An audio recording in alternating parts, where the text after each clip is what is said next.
नमस्कार, स्वागत है आपका। मैं हूं आपके साथ सपना दीपक परदेशिया। बुलेटिन का आगाज करेंगे। मुख्यमंत्री पुष्कर सिंह धामी ने शनिवार को हिमालयन सांस्कृतिक केंद्र में QUA द्वारा आयोजित डेरा कवि सम्मेलन में शिरकत की। कवि सम्मेलन में प्रख्यात कवि डॉक्टर कुमार विश्वास सहित कई नामचीन हस्तियां शामिल रहीं। इस दौरान कवियों का स्वागत करते हुए मुख्यमंत्री पुष्कर सिंह धामी ने कहा कि कवि केवल शब्दों के निर्माता नहीं होते, बल्कि वे समस्त समाज के चिंतक, मार्गदर्शक और प्रेरक भी होते हैं और उनकी कविताएं समाज को दर्पण दिखाने का काम करती हैं। साथ ही मुख्यमंत्री ने कहा कि हमारी सरकार साहित्य और संस्कृति के संरक्षण और प्रोत्साहन के लिए प्रतिबद्ध है। और देखिए, देहरादून से तस्वीर दिखा रहे डेरा कवि सम्मेलन का देखिए आयोजन किया गया है। इसमें सूबे के मुख्यमंत्री पुष्कर सिंह धामी शिरकत किए हुए हैं। प्रख्यात कवि डॉक्टर कुमार विश्वास भी इस पूरे कार्यक्रम में नजर आए और कुमार विश्वास ने देखिए अपने जो है तमाम बातों का जिक्र करते हुए उन्होंने इस पूरे कार्यक्रम का समा बांध दिया और जहां सूबे के मुखिया की भी मौजूदगी रही, पूरे कार्यक्रम में तमाम लोगों की मौजूदगी रही। शोभा बढ़ाते हुए कुमार विश्वास प्रसिद्ध कवि नजर आए और इसी के साथ साथ उन्होंने अपनी कविताओं के जरिए यहां पर समा बांधते हुए नजर आए। मुख्यमंत्री पुष्कर सिंह धामी ने भी तमाम बातों का जिक्र करते हुए जो है मौजूदा हालात के बारे में भी बताया और इस बीच आपको बता दें कि तमाम लोगों की मौजूदगी रही। पूरा खचाखच यहाँ पर भीड़ बढ़ी हुई थी। सभी यहाँ मुख्यमंत्री को भी सुनने के लिए सभी मौजूद रहे। उसके बाद अपने संबोधन के बाद मुख्यमंत्री यहाँ से रवाना कर गए। लेकिन इस बीच ये तस्वीरें आपको दिखा रहे हैं जहाँ प्रसिद्ध कवि कुमार विश्वास की भी इस पूरे कार्यक्रम में मौजूदगी रही। डेरा कवि सम्मेलन का यह कार्यक्रम की तस्वीरें हैं जो आपको दिखा रहे हैं, जहाँ बड़े भव्य तरीके से इस कार्यक्रम का आयोजन किया गया था। तमाम कवियों ने जो है यहाँ पर शिरकत की थी। प्रख्यात कवि डॉक्टर कुमार विश्वास भी यहाँ पर मौजूद रहे और सभी ने अपनी कविताओं से इस पूरे कार्यक्रम की शोभा बढ़ाते हुए नजर आए। और बीते शुक्रवार को थराली में दिए अपने बयान में सीएम धामी ने अधिकारियों और कर्मचारियों को चेतावनी देते हुए कहा था कि कोई भी अपनी जिम्मेदारी और कर्तव्यों के प्रति लापरवाही या भ्रष्टाचार में लिप्त पाया जाएगा तो उसे बख्शा नहीं जाएगा। इसकी एक झलक देर शाम नैनीताल में देखने को मिली और ऐसे में आपको बता दें कि सीएम धामी ने सरकार की योजनाओं को जनता तक न पहुंचाने और जानबूझकर काम में हीला हवाई करने के आरोप में एक सुपरिटेंडिंग इंजीनियर को निलंबित करने का आदेश दिया है।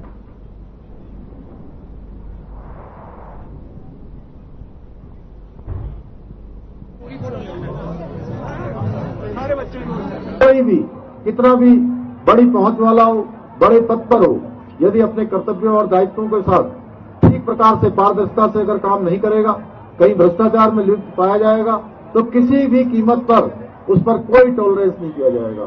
किसी भी कीमत पर कोई उस पर ढिलाई नहीं बरती जाएगी। लापरवाही बरतने वाले के साथ कड़ाई से पूरा तंत्र काम करेगा।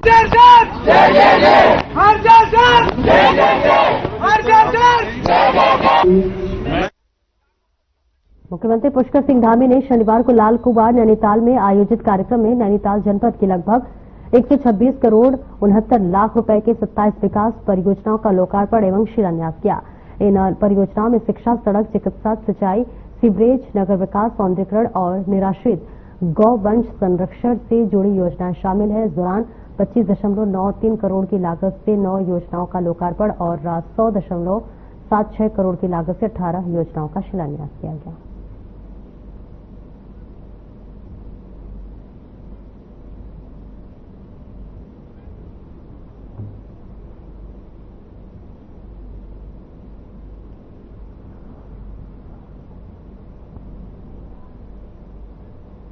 राज्यपाल लेफ्टिनेंट जनरल गुरमीत सिंह ने प्रसिद्ध कसार देवी मंदिर में पहुंचकर पूजा अर्चना की और साथ ही समस्त मानव कल्याण के जो है कामना की इसके लिए और इसी के साथ राज्यपाल ने यहां पर ध्यान भी लगाया और इस शांत एवं दिव्य स्थान की प्रशंसा की। इस दौरान उन्होंने कहा कि यहां की दिव्यता एवं शांति लोगों को आकर्षित करने वाली है। स्वामी विवेकानंद जी जैसे महान व्यक्तित्व ने यहां आकर ध्यान लगाया था और इस क्षेत्र की दिव्यता आध्यात्मिकता का प्रमाण है और इस स्थान की दिव्यता का अनुभव करें। अल्मोड़ा में जागेश्वर धाम, गोलू मंदिर, कटारमल जैसे कई अन्य प्रसिद्ध पर्यटक स्थल हैं।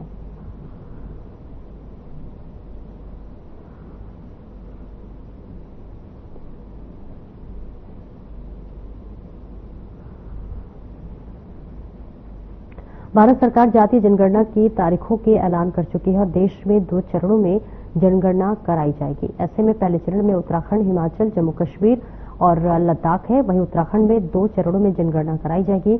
जिसको लेकर सरकार ने पहले तैयारियां शुरू कर दी हैं। साल 2027 में प्रस्तावित जनगणना कई मायनों में बेहद खास रहने वाली है।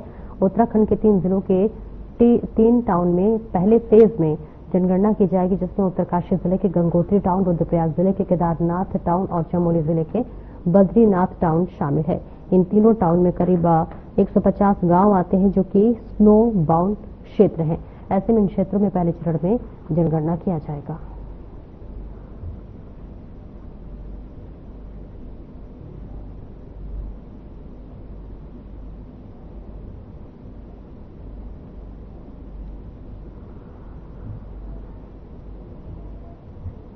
और खबर खटीमा से है, जहां विकासखंड के मुंडेली ग्राम सभा में विकसित कृषि संकल्प अभियान के तहत एक चौपाल का आयोजन किया गया, जिसमें कृषि विभाग, उद्यान विभाग, पशुपालन विभाग, मत्स्य विभाग तथा डेयरी विभाग सहित विभिन्न विभागों के अधिकारियों, कर्मचारियों एवं वैज्ञानिकों ने सरकार की जन कल्याणकारी योजनाओं, नवीनतम तकनीकी तथा उन्नत किस्म के बीजों के बारे में जानकारी देकर किसानों को जागरूक किया। और वही कार्यक्रम में पहुंचे पंतनगर विश्वविद्यालय के कृषि वैज्ञानिकों ने किसानों को आवश्यक एवं महत्वपूर्ण जानकारी साझा की है।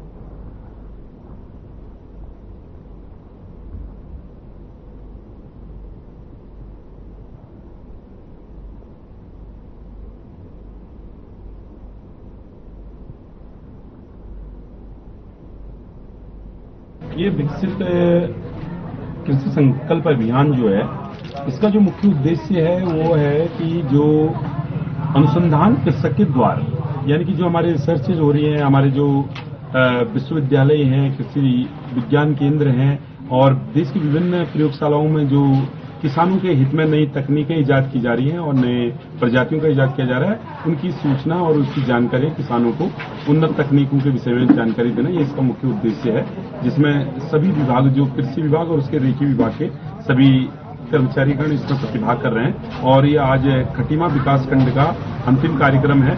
पिछले 29 जून से आज 6 मई तक हम लोगों ने 6 जून तक 29 मई से 6 जून तक हम लोगों ने 20 कार्यक्रम 4 नए पंचायतों में 5-5 कार्यक्रम किए हैं।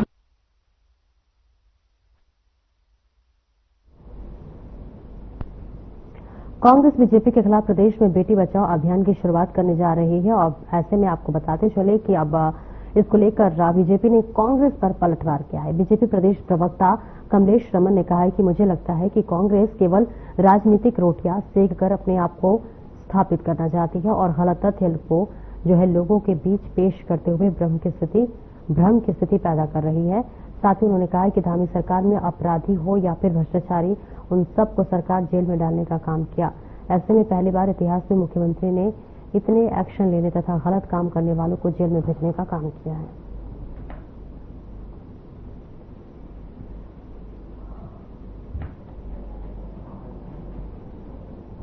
नहीं, मुझे लगता है कि कांग्रेस केवल राजनीति कर रही है और राजनीतिक रोटियां सेक कर वो अपने आप को यहाँ स्थापित करना चाहती है और गलत तथ्यों को लोगों के बीच में पेश करके भ्रम की स्थिति को पैदा करना चाहती है।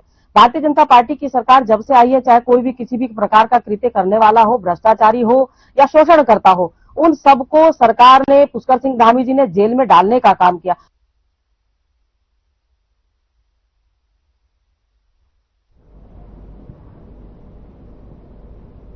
दून जिलाधिकारी समित बंसल की अध्यक्षता में ऋषिपर्णा सभागार कलेक्ट्रेट में सीएम हेल्पलाइन की समीक्षा की गई और ऐसे में जिलाधिकारी ने निर्देश दिया है कि सीएम हेल्पलाइन के प्रकरणों के निस्तारण में लापरवाही स्वीकार नहीं की जाएगी। तो वहीं जिलाधिकारी ने टाइम बाउंड करते हुए प्रकरण को 3 दिन के अंदर निस्तारित करने के निर्देश दिए हैं। साथ ही डीएम ने एक विभाग की पेंडिंग, टाइम बार्ड व लंबे समय से नासूर बनी शिकायत को जिलाधिकारी शीघ्र निस्तारण के लिए निर्देश दिए।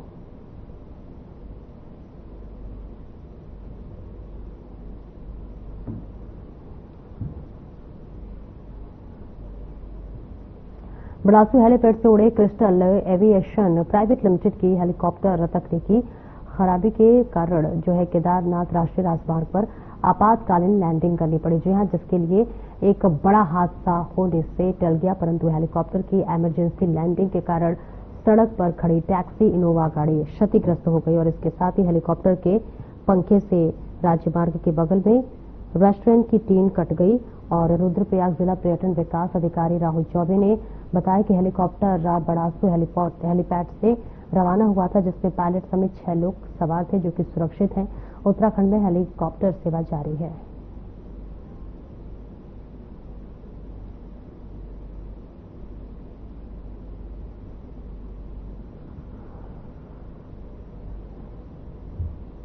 हरिद्वार में एक समाज को शर्मसार करने वाला मामला सामने आया है। दरअसल आपको बता दें कि जिस पर राजनीति भी जमकर हो रही है। दरअसल हरिद्वार में एक बीजेपी की पूर्व नेत्री ने अपनी ही नाबालिग बेटी का यौन शोषण करवाया है। जी हां, जिसके बाद कांग्रेस ने बीजेपी की जमकर घेरा और वही इस प्रकरण में पीड़िता के पिता की ओर से दर्ज कराई गई रिपोर्ट के बाद पुलिस ने मां और उसके प्रेमी को गिरफ्तार कर लिया है।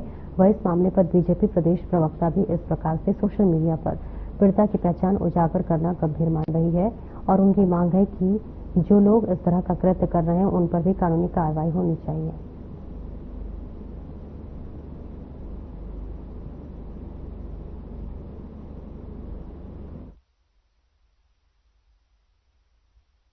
देखिए, जो विभत्स घटना सामने आई है, एक शर्मनाक घटना सामने आई है, जो हरिद्वार में एक मां ने अपनी बेटी के साथ कुकृत्य किया है, वो किसी भी प्रकार से क्षमा योग्य अपराध नहीं है। वो एक कलंकित करने वाला समाज में एक मां का जो रूप देखने को मिला है, वो बहुत ही ज्यादा शर्मनाक और निंदनीय है। इसकी कोई भी परिभाषा नहीं की जा सकती।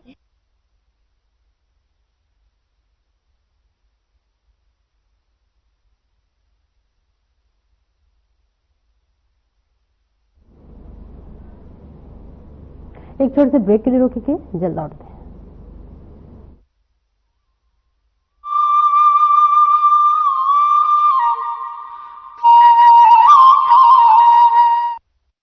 क्या रंग खिला, क्या रूप सजा, मैंने ही नहीं दुनिया ने कहा।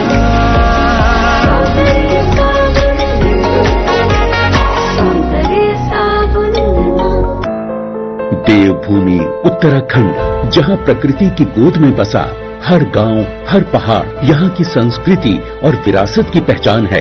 लेकिन अनियंत्रित भूमि खरीद फरोख्त से राज्य की पहचान और स्थानीय लोगों के अधिकारों पर संकट मंडरा रहा था। राज्य सरकार ने इस चुनौती को गंभीरता से लिया और उत्तराखंड विधानसभा ने सख्त भू कानून विधेयक पारित कर दिया है, जो उत्तराखंड की जमीन को सुरक्षित रखने के लिए एक ऐतिहासिक कदम है। भू कानून उत्तराखंड राज्य के लोगों की बहुत लंबे समय से मांग थी।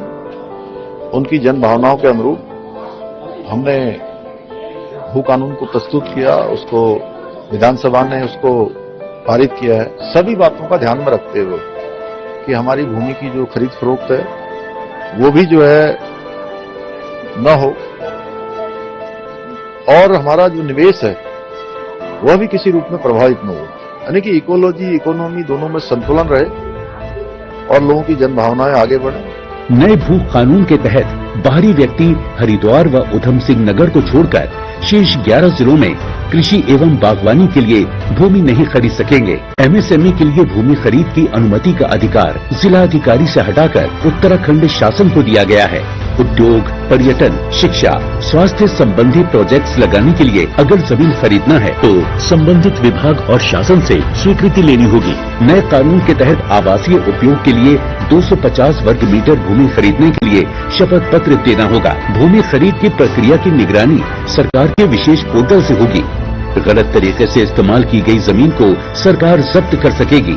इस कानून से उत्तराखंड वासियों की जमीन सुरक्षित होगी, गांवों में विकास होगा और राज्य की प्राकृतिक धरोहर को नया जीवन मिलेगा। सेवा, सुशासन और विकास के 3 वर्ष।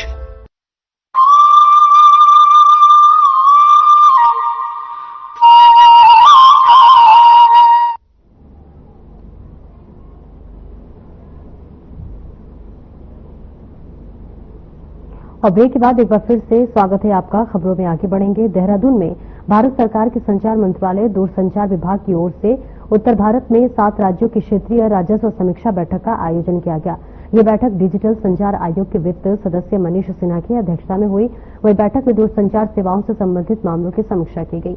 बैठक में अधिकारियों ने विभागीय राजस्व की जानकारी साझा की। वही बैठक के दौरान वर्ष 2024-25 की पहली तिमाही में दूर संचार सेवा प्रदाताओं द्वारा कुल 3,03,207 करोड़ के संयोजक का सकल राजस्व की रिपोर्ट में दी गई है। इसके साथ ही सरकार को 25,960 करोड़ की राशि स्पेक्ट्रम शुल्क के रूप में 4,270 करोड़ लाइसेंस शुल्क के रूप में प्राप्त हुए हैं।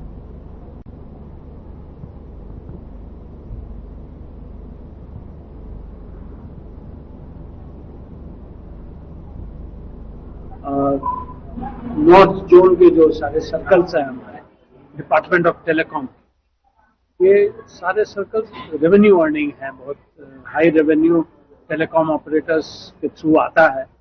और पिछले कुछ सालों में 2021 के रिफॉर्म्स के बाद बहुत ज़बरदस्त ग्रोथ हुआ है टेलीकॉम सेक्टर में, और जो ओवरऑल रेवेन्यू है वो ऑलमोस्ट डबल हो गई है 21, और अब वो ऑलमोस्ट 4 लाख करोड़ के आसपास नेशनल लेवल पे पहुंच रही है।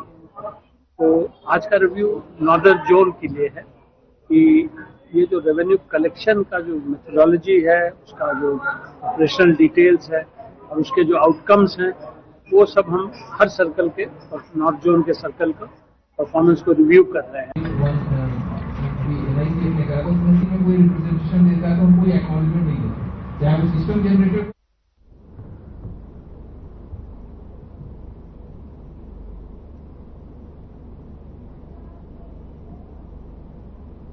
केंद्र सरकार ने वक्फ संशोधन कानून के तहत वक्फ संपत्तियों के पंजीकरण के लिए उम्मीद पोर्टल लॉन्च किया है।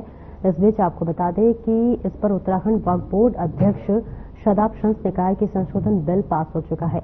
हालांकि इसके कुछ विषय न्यायालय में विचाराधीन है, लेकिन वक्फ संशोधन बिल की गतिविधियों को आगे बढ़ाने के लिए केंद्रीय अल्पसंख्यक कल्याण मंत्री किरण रिजिजू ने पोर्टल लॉन्च किया है। शदाब शंस ने बताया है कि सेंट्रल उम्मीद पोर्टल लॉन्च होने के बाद अब आम व्यक्ति वक्फ की संपत्तियों को ऑनलाइन देख पाएगा। आने वाले 6 महीने में उत्तराखंड वक्फ बोर्ड अपनी सभी वक्फ संपत्तियों की ऑनलाइन दर्ज कर देगा।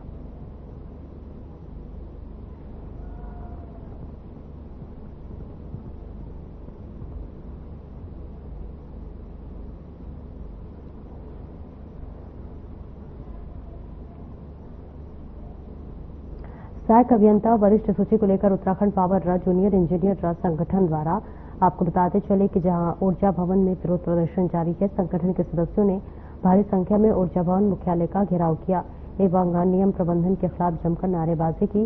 केंद्रीय वरिष्ठ उपाध्यक्ष पवन रावत ने कहा कि संगठन के सदस्यों में जारी की गई सहायक अभियंता वरिष्ठ सूची को लेकर भारी आक्रोश है। निगम प्रबंधन द्वारा कल जो सहायक अभियंता वरिष्ठ सूची 2008-9 के लिए जारी की गई है, उसमें उच्च न्यायालय द्वारा दिए गए आदेशों का अनुपालन नहीं किया गया है। 2008-9 की वरिष्ठ सूची में उन अभ्यर्थियों को भी स्थान दिया जा चुका है जिनकी नियुक्ति 30 जून 2009 के बाद हुई है।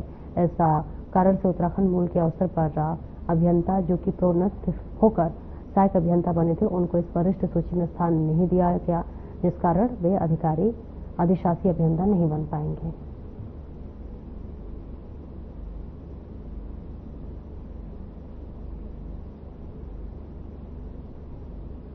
पावर जूनियर इंजीनियर एसोसिएशन के द्वारा आज ये विरोध प्रदर्शन किया जा रहा है, क्योंकि कल निगम प्रबंधन के द्वारा एक पावर अभियंता से जो सहायक अभियंता बने थे और जो एक डायरेक्ट सहायक अभियंता विभाग में होते हैं, उनकी एक वरिष्ठता सूची जारी की।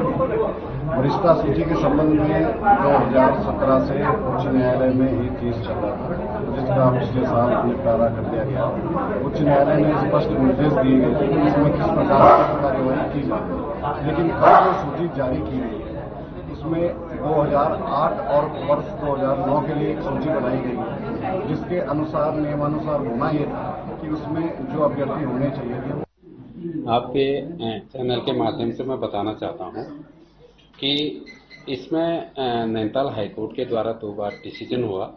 वो डिसीजन के तहत एक ये निर्णय लिया गया मैनेजमेंट ने कि एक शासन स्तर पर एक कमेटी बनाई दी जाए, जो शासन स्तर पर कमेटी बनाएगी और कमेटी ने निर्णय दिया तो उसके अनुसार उस शासन के जो कमेटी का निर्णय था उसके अनुसार हमने एक ज्येष्ठता सूची तैयार कर दी गई है। लेकिन जो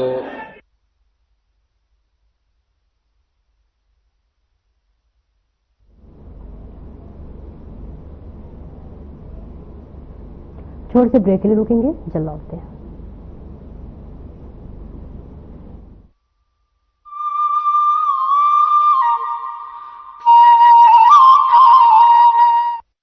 उत्तराखंड में हुए राष्ट्रीय खेलों के आयोजन ने देवभूमि के नए स्वरूप को पेश किया। उत्तराखंड अब देश में स्ट्रांग स्पोर्टिंग फोर्स के रूप में भी उभर रहा है। राष्ट्रीय खेलों में झोंककर अपना जोश, अपना दम उत्तराखंड के खिलाड़ियों ने लिख दिया है राज्य के नाम एक उल्लेखनीय अध्याय। देवभूमि उत्तराखंड अब खेल भूमि उत्तराखंड के रूप में राष्ट्रीय और अंतर्राष्ट्रीय फलक पर नए कीर्तिमान गढ़ने को तैयार है। 38वें राष्ट्रीय खेलों में ऐतिहासिक प्रदर्शन का परिचय देकर उत्तराखंड के खिलाड़ी खेल जगत के लिए बन गए हैं अद्भुत प्रेरणा का स्रोत। उत्तराखंड के खिलाड़ियों का राष्ट्रीय खेलों के इतिहास में अब तक का सर्वश्रेष्ठ प्रदर्शन दिखाते हुए राज्य के लिए रिकॉर्ड 103 पदक हासिल करना और राष्ट्रीय खेलों की पदक तालिका में पहली बार शीर्ष 10 में स्थान बनाना, ये दर्शाता है कि उत्तराखंड प्रतिभावान युवाओं का राज्य है, जिनके भीतर भरी हुई है खेल का भविष्य निर्धारित करने की प्रबल क्षमता। 38वें राष्ट्रीय खेल में मैंने मॉडल पेंटाथलॉन में 3 गोल्ड और 1 सिल्वर मेडल हासिल किया है। सरकार द्वारा यही सुविधाएं मिलती रही तो मैं राष्ट्रीय और अंतर्राष्ट्रीय स्तर पर अच्छा प्रदर्शन करूंगी। इसी दृढ़ निश्चय, जुनून और जज्बे को राज्य के कोने कोने से तलाश कर उत्तराखंड सरकार प्रोत्साहित करने का काम कर रही है। खिलाड़ियों के उत्थान के लिए कल्याणकारी योजनाओं की शुरुआत कर, मजबूत आधारभूत ढांचा विकसित कर और खेल नीति में सुधारात्मक बदलाव कर उत्तराखंड सरकार ने कदम कदम पर किया खिलाड़ियों का सहयोग। 38वें राष्ट्रीय खेलों में उत्तराखंड का प्रदर्शन बहुत अच्छा रहा है। मुझे लगता है जिस तरह की सुविधाएं सरकार दे रही है, आने वाले टाइम पे उत्तराखंड से काफी अच्छे प्लेयर राष्ट्रीय और अंतर्राष्ट्रीय स्तर पे अच्छा प्रदर्शन करेंगे। खिलाड़ियों की प्रतिभा और सरकार के प्रयासों के परिणाम स्वरूप न केवल राज्य के खिलाड़ी राष्ट्रीय खेलों में छाए रहे, बल्कि साथ ही उत्तराखंड हो सका मेजबान राज्य की अपेक्षा की कसौटी पर खड़ा।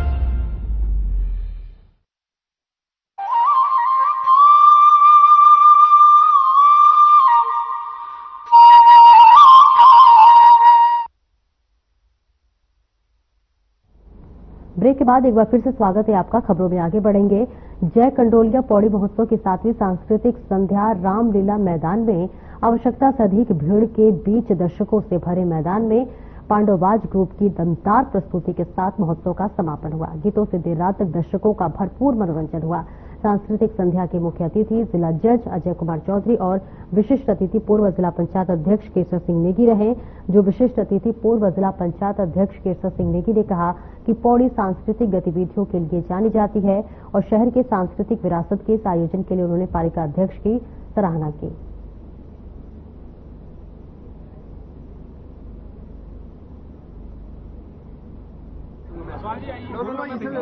कि आज तो समापन हुआ है तो थोड़ा एंजॉय करने दीजिए इस मोमेंट को हमको।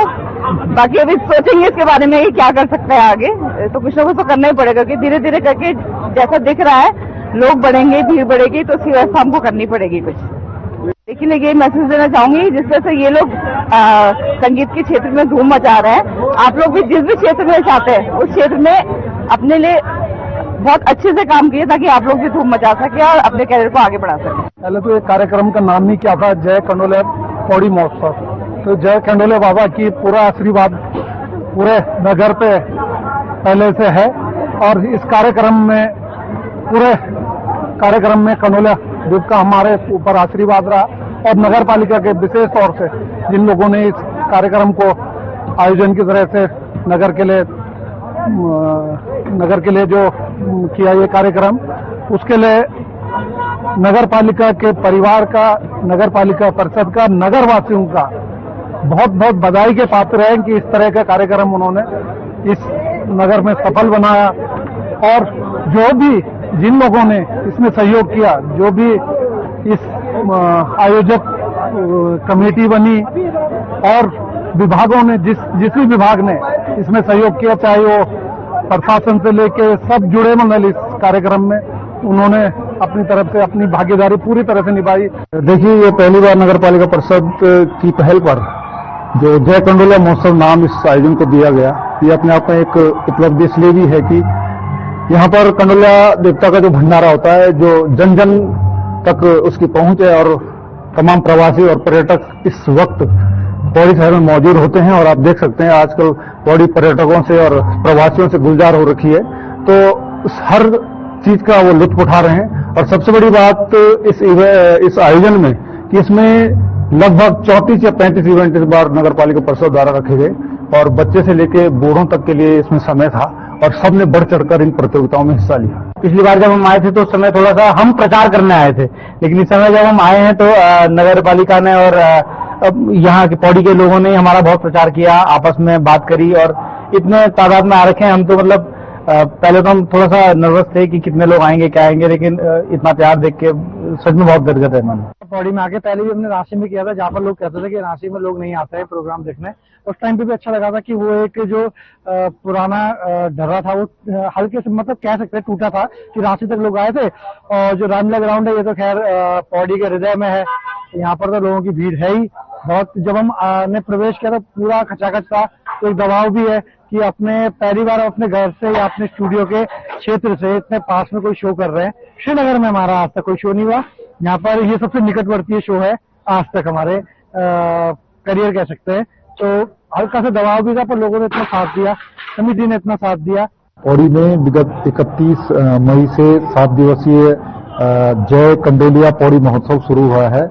यहाँ प्रतिदिन एक से बढ़कर एक नामी कलाकारों ने सांस्कृतिक प्रस्तुतियां दी। इस दौरान दिन ब दिन भीड़ लगातार बढ़ती रही है, जिसका कल जागर सम्राट प्रीतम भरतवान की जो कार्यक्रम था उससे पहले लोक गायक सौरभ मैठाणी, रोहित चौहान इनकी प्रस्तुतियां थी, स्कूली बच्चों की प्रस्तुतियां हुई, स्थानीय जो कलाकार थे उनकी प्रस्तुतियां हुई और आज यहाँ पे पांडवाज का बड़ा बृहद शो हुआ है। इसमें बड़ी संख्या में जो दर्शक हैं उमड़ के आए हैं और उनकी फैन फॉलोइंग एक अलग तरीके की फैन फॉलोइंग है, जिसको देखकर अलग आभा पौड़ी की नजर आ रही है। अध्यक्ष जी का कार्यकाल में ये प्रथम बार हमको ये देखने को मिला है, इतना बढ़िया प्रोग्राम चला है। मैं उनको अध्यक्ष जी को बहुत बहुत धन्यवाद देता हूँ कि महिला होने के नाते 52 साल में ये महिला होंगी हुई, इतना बढ़िया कार्यक्रम है। मैं उनको बधाई देना चाहता हूँ। कंडोले देवता का उनके ऊपर आशीर्वाद है और जितनी भी महिलाएं उनके साथ चुनाव में लड़ी थी उन्होंने सबने उनका साथ दिया है। मैं उन सबको भी बधाई देना चाहता हूँ, उनको मार्गदर्शन के लिए भी धन्यवाद देना चाहता हूँ। जैसे आप सभी को विदित है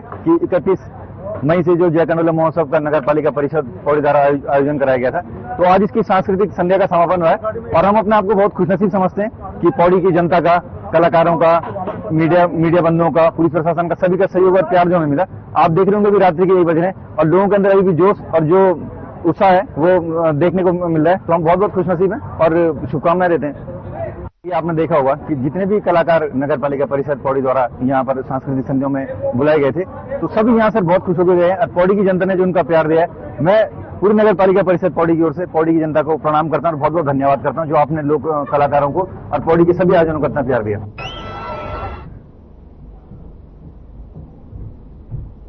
फिलहाल इस बुलेटिन में इतना ही। नमस्कार।